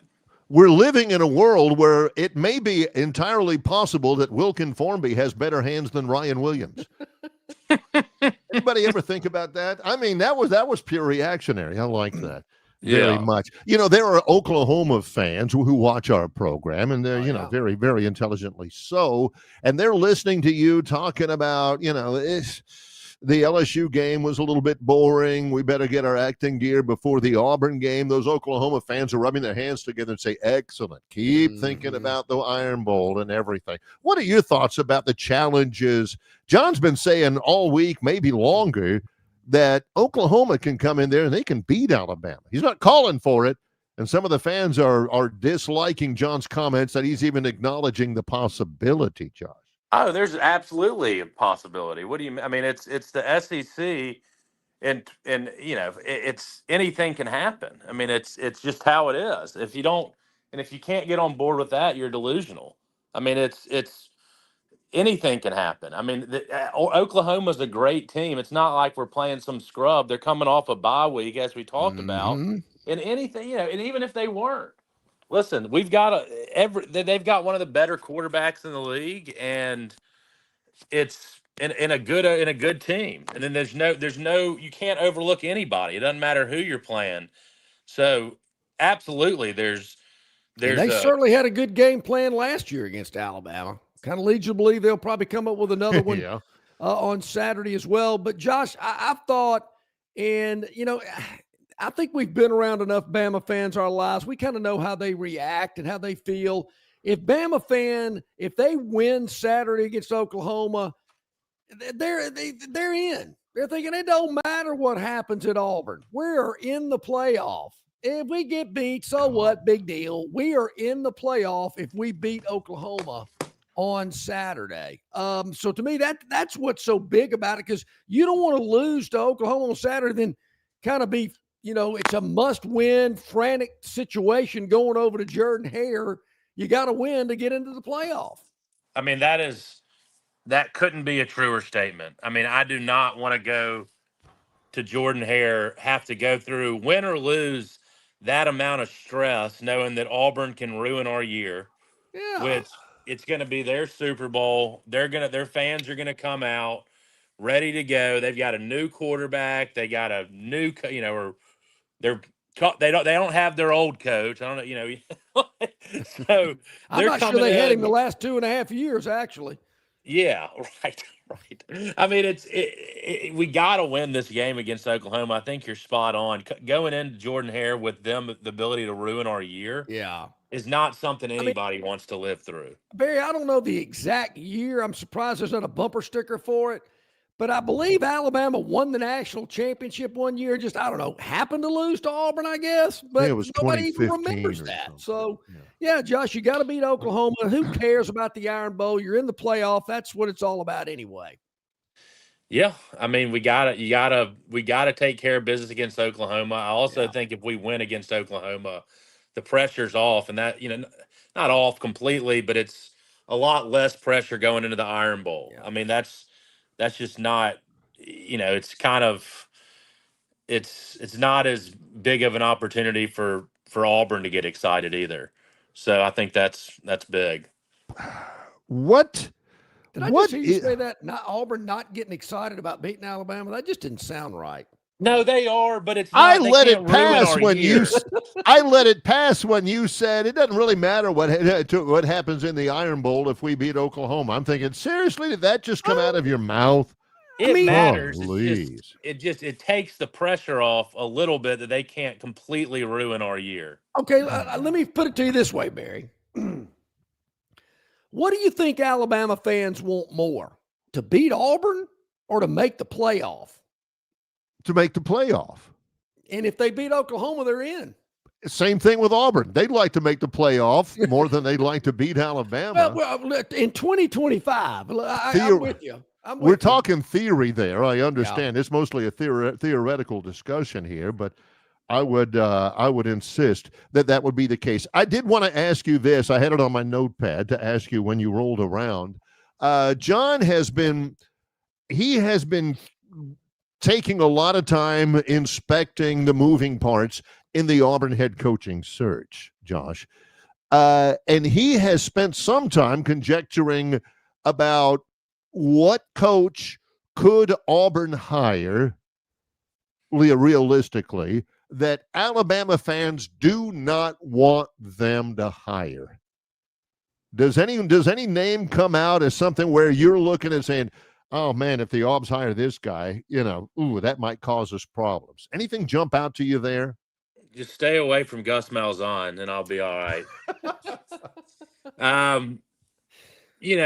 Some of the bigger names, like they're probably, they're not going to get Dan Lanning or anybody like that. I mean, I don't think Kiffin really scares me too much. That ship has sailed anyway, I think. Yeah, I not particularly. I mean, I just think in today's day and age, you just don't know. It's hard to be scared of a coach. It's just all so even out there now. It's like, it's not. It's the program. It's can they get somebody to get the program back to where it needs to be? And I'm not so sure the basketball team's going to be that great this year either. So we might be looking at a new athletic director at Auburn pretty soon as well. Oh, wow. Now there's a shot. Let me put that timestamp down. That's a good one there, Josh. And Mark, yes. Yeah. I said John Summerall. To me, he's young, energetic, got that edge that John Cohen's talking about, successful at Troy, successful at Tulane, hard-nosed, kind of almost in the Pat Dye mold, if you will. Mm-hmm. To me, he's a guy that I don't think Alabama fans want to have to face year in and year out. Nah, I think that's somebody sneaky like that that's going to come in and really mold the program to what he is. And, that hard-nosed, never give up attitude, that is probably what they need. The days of Auburn having coaches that leave practice to go to a James Taylor concert or go duck hunting or something like that, they're over with a guy like John Summerall. They just don't need a gimmick. They don't need a gimmick. They need just a good, solid coach. Don't go get a Hugh Freeze that, that was a gimmick hire. It's go get somebody that is on the up and up, that has some experience winning, that didn't come from Boise State, and we'll see what can happen. You know what that sounds like to me? Somebody was asking me after lunch yesterday who listens and watches our show, and they heard John say, Auburn needs to hire somebody that Alabama fans don't want them to hire. And he said, who do Alabama fans want Auburn to hire? And I said, well, one name is obvious, Kane Womack. Kills two birds with one stone there. And I like Kane. He's been a guest on the program before. But... I've never thought of it that way, Barry. Well, Josh, on the way to Toronto to soak in a little American League championship. The weather's going to be different from where you had been previously. I tell you that. Snow in there. So it's fun stuff. Yeah. Real exciting. It's always fun, exciting visiting with you. Appreciate the time, Josh. Safe travels, and we'll talk to you again next week. See y'all. Hi, buddy. Safe travels. Good stuff. Josh Harris, the Money Line Magician, joining us here today. Yep, standing by. I think Alabama fans would not like to see John Summerall wearing orange and blue. That's just we'll see. A personal observation. We'll see. Philip said the other day that John Cohen maybe it was an interview that Jason had on auburnundercover.com. Mm-hmm. John Cohen said they've already had conversations with 7 or 8 sitting head coaches. Yeah. And I'm thinking, really? Is that ethical? I mean, do you do that now? I said that to John before one of the shows, and John says, well, why don't they hire him right now? What are they having conversations for? Hire him right now. Get him out of that place, middle of the season. Get him where you want him to be. This is a cutthroat business. And, I hate it for Tulane, but it is what it is. I'm thinking, what are y'all waiting on? Go ahead and hire the guy now. We got to go to break, and I've got to say as we go to break. Why can't you hire one? I don't get it. John does not hate it for Tulane. He does not. That is gobbledygook. It's Longshore and McKnight in association with Yellowhammer News, presented by Bud Light. Located just 8 miles north of Alabama's state capital, Capitol Hill features 3 18-hole championship courses. With more than 1,500 acres of golf and nature, the pure magnitude of this facility is amazing and allows each course to be drastically different from the others. Capitol Hill also features an innovative 360-degree driving range, 400 yards in diameter. Capitol Hill offers a fully stocked pro shop with the latest equipment and apparel. Great food and beverages in the clubhouse can be enjoyed both before and after your round. Get your group together and hit the trail. Go to rtjgolf.com/Capitol Hill for tee times and more information. March 4th, 2022. Wyden and Kennedy from Michelob Ultra. Oh, no. Ad ID. No. MU20033. No bueno. On the basketball court, the soccer pitch, or even the golf course, your crew brings their best not just for the win, but for that post-game celebration. When victory tastes like Michelob Ultra, it's worth every drop of sweat. And if you don't win, you'll still get the beer. It's just on you. Superior is worth playing for. Michelob Ultra, 2.6 carbs, 95 calories. Superior light beer. Enjoy responsibly. Copyright 2025, Anheuser-Busch Michelob Ultra Light Beer, St. Louis, Missouri. Jim Massey's Cleaners and Laundry is an Alabama-based, family-owned and operated business that specializes in dry cleaning and laundry, serving the river region since 1941. There are 12 convenient locations across the river region. Find one close to you or call 481-1911 for free pickup and delivery. For 83 years, Central Alabama has trusted Jim Massey's Cleaners and Laundry. You should too. 10 minutes to the top of the hour here on a Wednesday. And, man, a lot going on, the college football rankings. Of course, some big games this weekend. Troy playing tomorrow night. Yep. We're leaving out today from the Montgomery Regional Airport for Norfolk, Virginia, where the Trojans play on ESPN Thursday night against Old Dominion. 6:30 start time. I'll have the radio broadcast. Looking forward to it. Yes, me too. And then the weekend off where I get to watch a little college football, spend some time with family. Looking forward to that. So, okay. All time right. now. There you have it. For our Gurn Jr. Victoryland 777 Topic Wheel, presented by Victoryland 777 Casino, exit 22 off I-85 in Shorter, Alabama, where you can be a winner too. Man, no idea what they are. No This clue. We're first time we've ever seen them. Out of action. Out of action. Out of action. Who's out of action? Oh, Oh, I did not. What? Whoa. The heck, whoa. Oh. Travis Hunter, #1 draft pick, Jacksonville Jaguars. Out for the year. Knee surgery. What? Yeah, not good. He tore the LCL.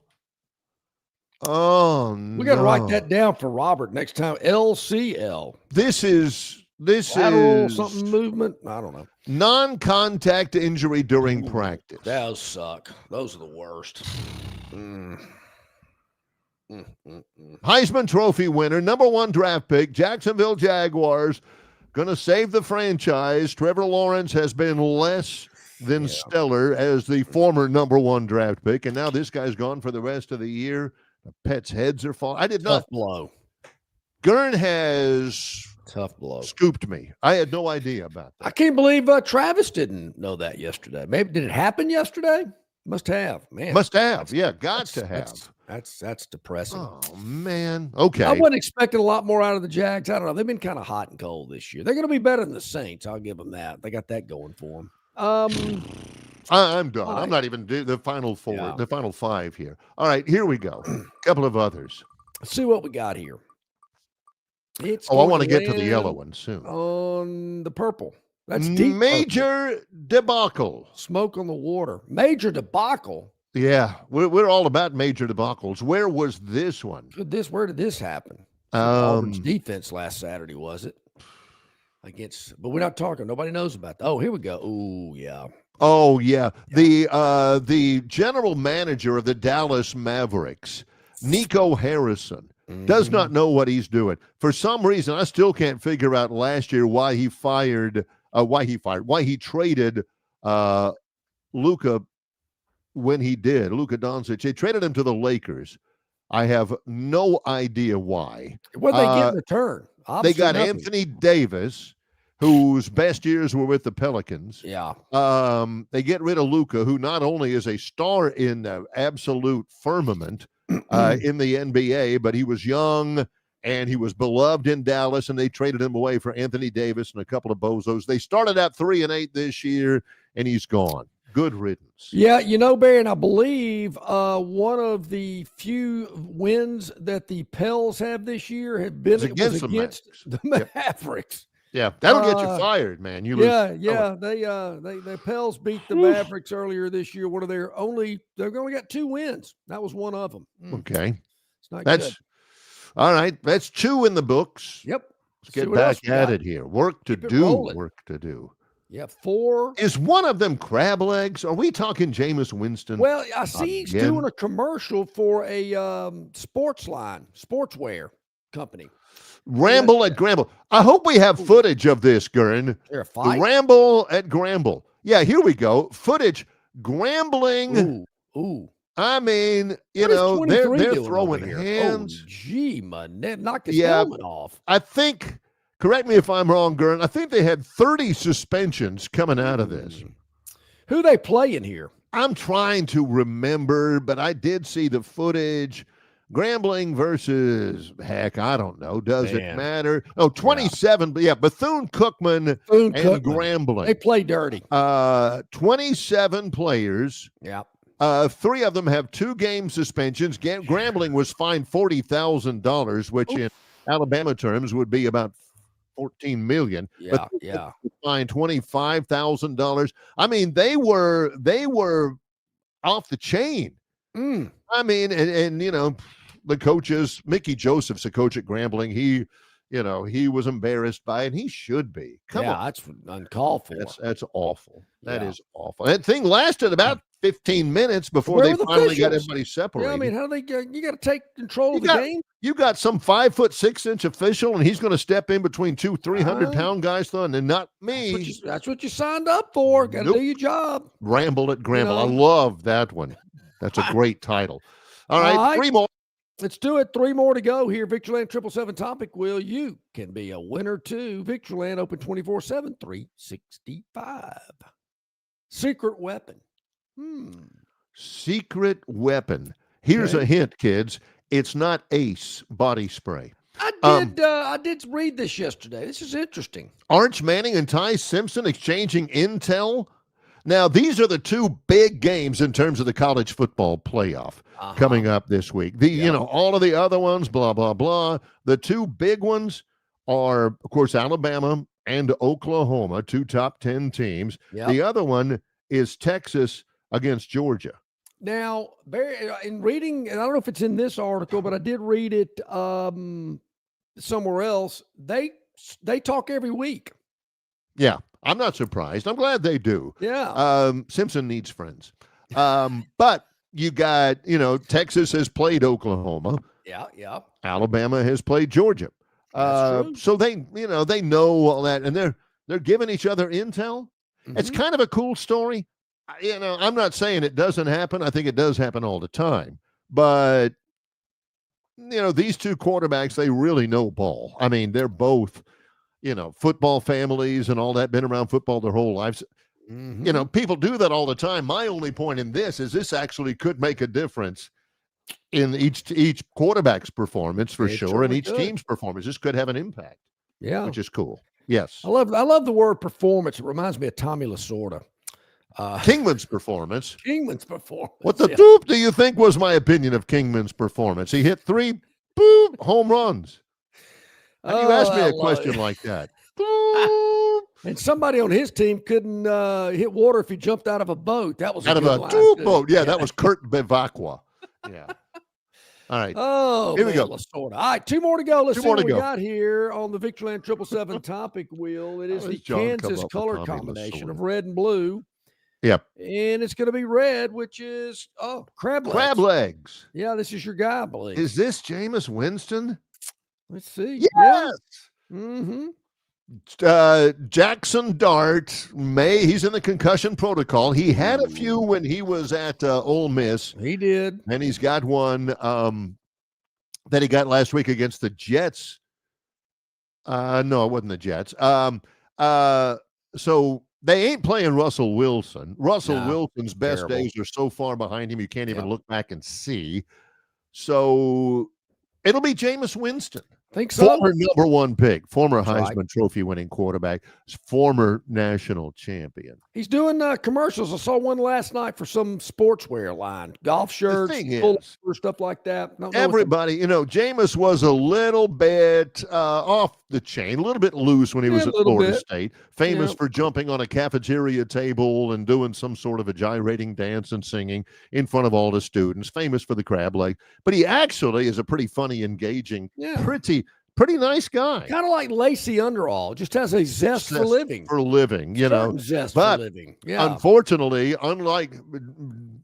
exactly like Lacey Underall, he was having a good time and is having a good time living in dreary old Manhattan. Correct. Which is where he's living right now with the Giants. Okay. All right, one more to go. Let's spin it to make it official here on the Gurn Jr. Victoryland 777 topic wheel for this Wednesday. Don't know what this is about. Happy accidents. This is just a happy accident. Didn't mean for it to happen. Yeah.